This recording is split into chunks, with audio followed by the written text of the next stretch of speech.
Thank you very much, sir, distinguished Senator Tokunbo Abiru, for inviting me here. I wouldn't take a lot of time. I was asked to speak briefly as a resource person for this ceremony, and I will just be sharing a few thoughts from my own life and experiences as a young person who grew up in Shomolu within this senatorial district. And is today has the privilege, by the grace of God, of being able to build companies and also being used by God to be able to lift other young people up like myself. But first of all, let me introduce myself.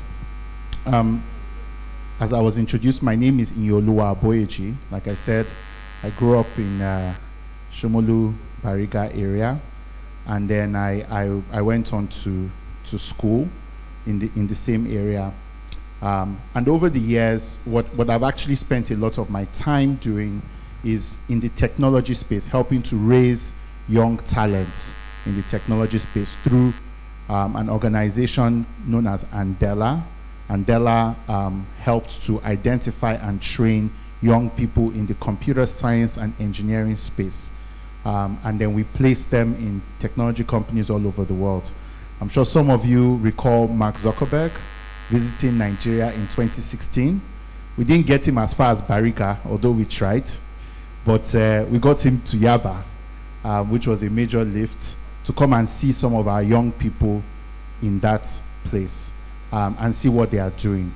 And it was a landmark event, not just for people here in Lagos, but for people all over Africa and the rest of the world to see such an important person who is the founder of Facebook to come all the way to come and see our young people in Yaba.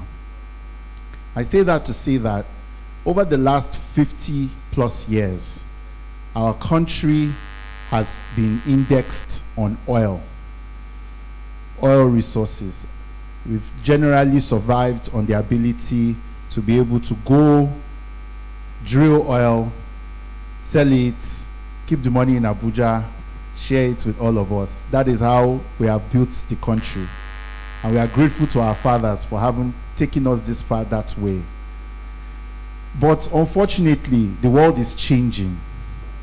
In another 4 or 5 days, there is something happening called COP27. They are going to agree again that they don't need more of our oil, that they want to start using electric cars. And we might say it will never happen, they are just dreaming, but it can happen. And what happens when the world decides they don't want to buy our oil? If we don't have an alternative plan, we are in trouble. Many of the countries that we look up to, like Saudi Arabia, like UAE, all these other countries, they know it's coming. So they are pumping a lot of money into technology startups, even under our nose. Just recently, SoftBank invested in Andela, $200 million at a $1.5 billion valuation.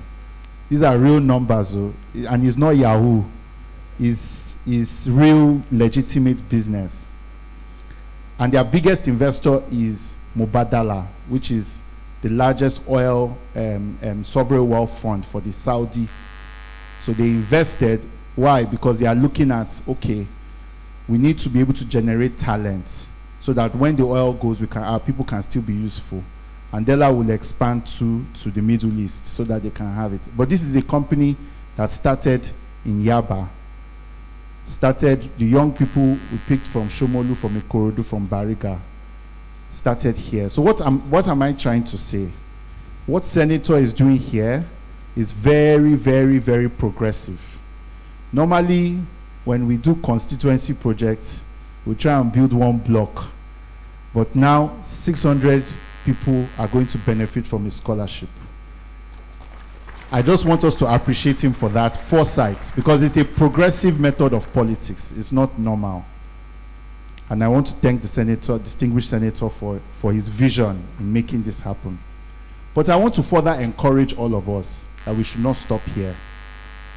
You see, the greatest human resource that will sustain Nigeria, if we all want it to continue to sustain for the next 100 years, is human resources, is the young people. And I'm not just saying it because it's good values, it's also because it's good business. There are many young people that are bringing in millions of dollars of foreign exchange. For example, this year, the only section of foreign direct investment that grew was in technology. Young people, almost $857 million invested in Nigeria because of technology. Our young people are the ones that are doing it. Many of them, like me, grew up in our environs. So we need to invest in them and we need to encourage them.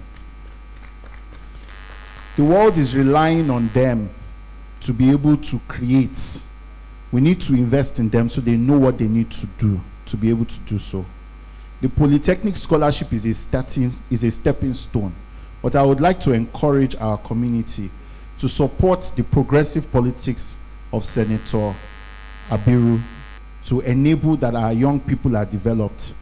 If you build tap or toilet or building, it can break down. But if you invest in young people, they will carry it with them for the rest of their lives. And more importantly, they will come back like Senator Abiru and help others. It's like a multiplier effect. Finally, I just want to end with a story. When we started, I was living in Akoka at the time. It started, we had moved.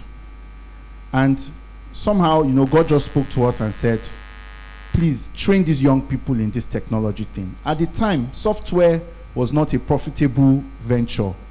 Many parents did not want their children to be doing that. They would rather that they went to banking or they went to, this is almost 10 years ago. And we just said, don't worry, we will train. We will keep training. I remember one of the young people that we trained is from this area. And he worked so hard. That time, the only place we could find internet was in Ikoyi. So every morning, all of us would journey to Ikoyi, to one auntie's place where she had internet and be in our boys' quarters, teaching them how to code. That gentleman, at that time, he said he was fixing phone, and he was earning roughly about 10,000 to 12,000 or so every now and then from fixing phone. Now, after the Andela program, he got his first job. Obviously, at Andela, he was paid a bit.